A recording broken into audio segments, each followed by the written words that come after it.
Peace, family. Peace, everybody. I wanted to come on here because I was overwhelmed by an event I just attended. As some of you know, maybe you don't, I do a lot of activism work in the community through my day job at Minnesota Freedom Fund, and I was on assignment to attend a Board of Pardons hearing. Now, every state is different with regard to how they operate their Board of Pardons, but here in Minnesota, they have a hearing, and today I attended 3 back-to-back hearings where people who had put in applications for a pardon. One woman, a black woman, was pardoned earlier for welfare fraud, and they did grant her a pardon. Now, she had already served her time. She's not in prison. She's not asking to be released from prison. Instead, she did her time and got out. And now she wants basically to have a pardon where her crime disappears from her record, enabling her to get better jobs in the community and do work that she's been doing, but she wants to move higher up on that and needing some kind of certification for that and needing her pardon, these charges to be erased from her record. They did grant that. So I was very happy for that sister that that received her pardon. And there were 2 other hearings where people were incarcerated and currently serving time for that offense. One woman I did knew, I did time with her. Actually, I was there. We actually had went to trial at around the same time, and went to prison around the same time. So I knew her. I didn't know that she would be, that's a synchronicity. It was meant for me to be in there because I heard her case. And I was very close to her. I would call her a decent human being. And she was never really on no garbage. She wasn't. Let me just say this. When you go to prison, it's a lot of gray. Things seem pretty black and white out here. You do wrong, you get punished, right? But when you've done wrong and get punished and then you go to prison, you're around some people who you never probably would see, talk to, know if you had free choice. These people probably would never cross your path if you came across them. And in prison, I got access to a lot of different walks of people, a lot of different experiences, a lot of different personalities, a lot of different. And one thing I can say, especially if you're a long-term, if you're there more than 5 years, it really kind of fades away on what people did to get there after a while. And you just deal with them accordingly to how they walk and present themselves and treat you. It's forgotten long what they did to get in there, especially if you've been in there for a while with this person or any of them. And what I did was deal with people how I met them, how they behaved in here, how they walked in here. And this woman wasn't a troublemaker. She wasn't one in a lot of BS. She wasn't one of those, right? And her hearing was today, and she had made a lot of strides to correct herself, to make up, to do. And she served 20 years of a life sentence, and she went before the pardon. And I was crying when she was talking. She was over Zoom. She wasn't actually there physically, but it was public hearing, and the governor and who's the head of the board of pardons was there. And I just felt so much love for her and felt so much sadness for her. And her family got up and spoke, how they would support her. Treatment program was ready to take her. They said, we will take her now. This is what we offer. And they were ready to deal with her and really have a place for her to go. And I was like, oh, I hope she gets it. And here's the point of this feed. her victim's family was there. Yeah. So they got up and spoke. I cried crocodile tears for what they had to say about their loved one and losing their loved one. And the anger still is there. It's a cold, cold Minnesota day. I believe it's below zero today, but they had to get up and come out in the cold for something that happened, a loved one they lost 20 years ago, and dredge all those painful emotions up. And I felt my heart just ached. My heart just went out to this family. And even though I didn't kicked it with this girl and did time with this girl,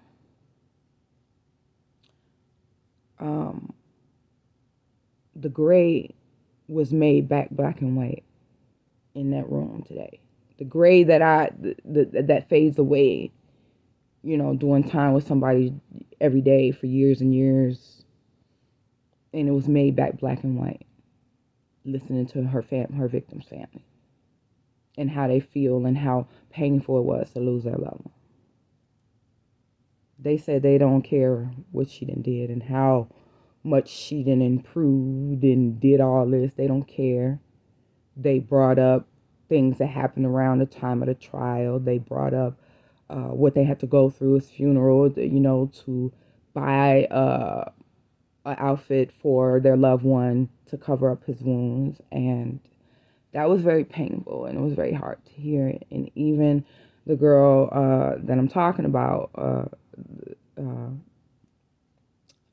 the girl who had her commutation hearing, listening to her victim's family, say that she had her head down a lot and cried. And I'm sure it wasn't easy for her to hear, but I bet it was more uncomfortable for the victim's family. Then after that, they, of course, denied her commutation. And we moved to the final case, the case that I was sent on assignment, actually there for. And this brother that had the pardon application is doing time. He did also 20 years of a 30-year sentence. So he has approximately 10 years. 2034, he's up for release. So he had a 30-year sentence. And he's done 20 years of that 30-year sentence. And in that time, this brother has written articles. He has got his law degree in there. He does amazing work inside the prison. He has several letters from guards, staff, organizations. The organization that we partner with, We Are Criminals. We Are All Criminals, was there represented in that, and Minnesota Freedom Fund was asked to be present and show up there. And he's just done amazing, amazing things, right?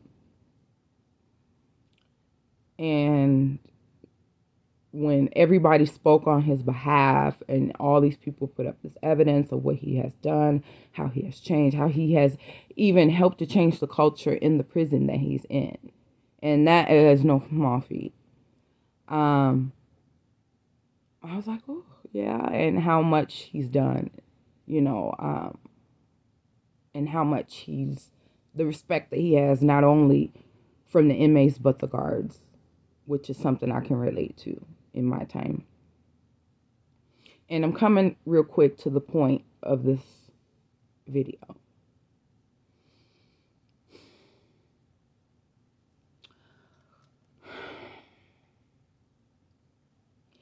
His victim's family got an opportunity to speak as in the hearing before. It's hard to hear. Everybody spoke very well. I felt the pain of the mother who said, I had to get up out in the cold, come here, find a parking space to come and be put in so much pain. And he had about 7 family members there, and they all spoke, and it was very hard to hear. And just like the family before, They said they didn't care how much he didn't change. They don't care how much he respect. And I understand that. I get it. I understand. And I was with my coworker, and I'm like, man, what if this was our family member? We would, you would want the same thing, right? Somebody hurt your loved one, you want to hurt them back. And some people have hurt people we loved back. Some people, it didn't get a chance, didn't get their day in court. Not that that matters at this point. But what I want to talk about is this. That family said they don't care what he done. Yeah, he doing good because he belonged there. Yeah, he doing good in there. He belonged there. His brother is eligible for release in 10 years. Now, he doesn't have to go to the pardon board. He had a 30-year sentence. He served 20 years of that 30-year sentence. He had 10 more to go. And a whole community behind him to take him in the victim family, as I felt their pain. They lost their brother. The mother lost her son. And it was a bunch of other sisters up. I get it.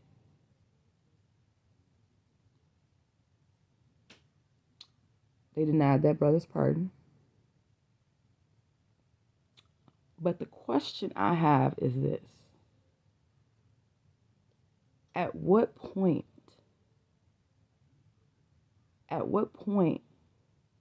does mercy and forgiveness come in yet? At what point that somebody is sent to prison for taking a life? At what point, if they've done the work, if they've transformed themselves? Not everybody that goes to prison transforms themselves. This is a rare case. This brother has so much support. The girl before me had so much support for when they get out. Like, we'll take them. We got them.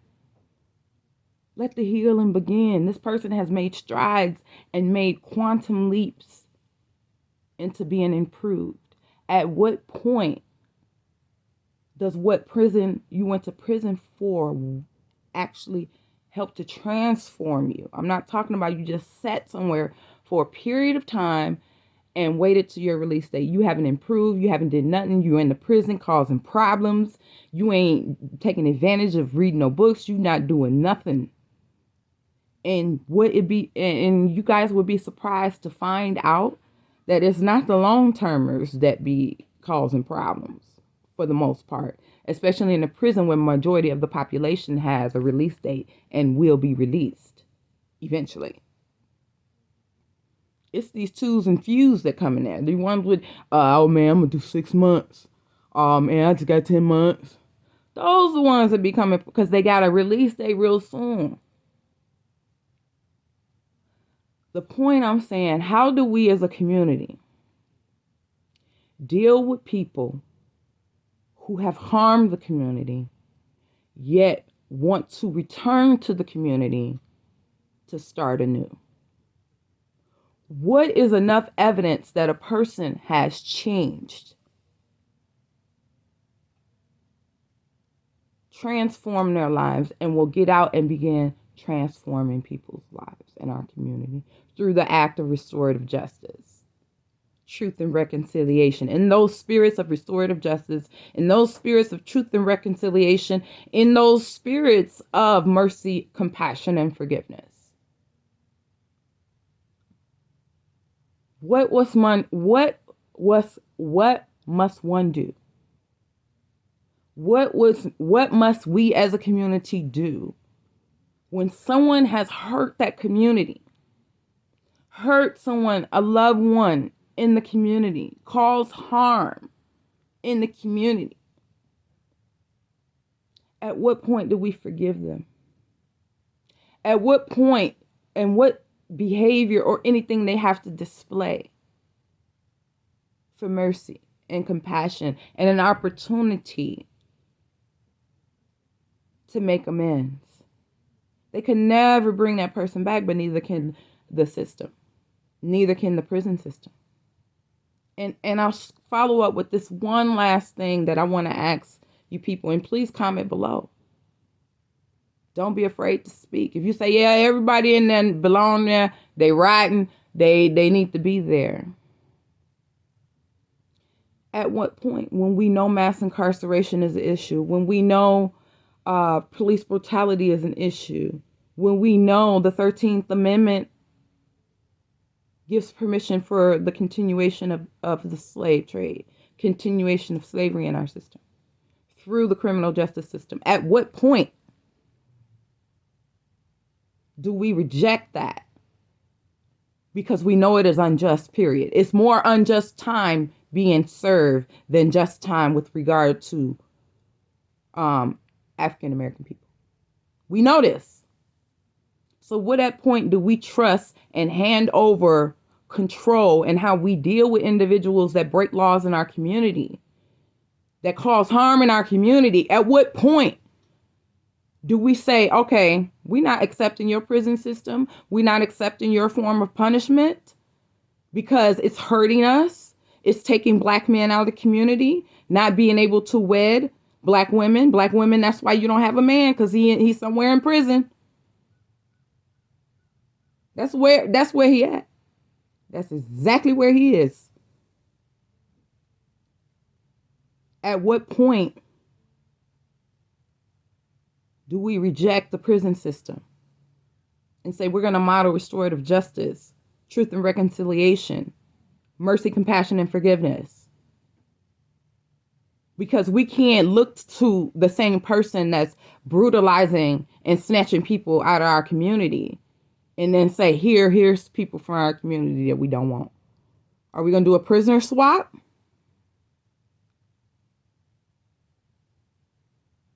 And furthermore, I echo the words of my teacher, KRS-One, shout out, big up, on his song Innocent. We don't control the communities, the system that we live in. No one makes decisions in a vacuum. In order to be guilty, we got to be in our right state of mind. In order to be guilty, we also have control, economic, spiritual, political, physical. We have to have that control over our communities and the laws and the institutions in order to be guilty. But what is guilt? What is innocence? Most of us claim to be Christian, but I don't even think we didn't read the book, because it states clearly several times, judge ye not, you too will be judged, and the measure that you use will be used to you. Somebody say today, somebody belong in prison. I can't help but thinking when they said we belong in slavery.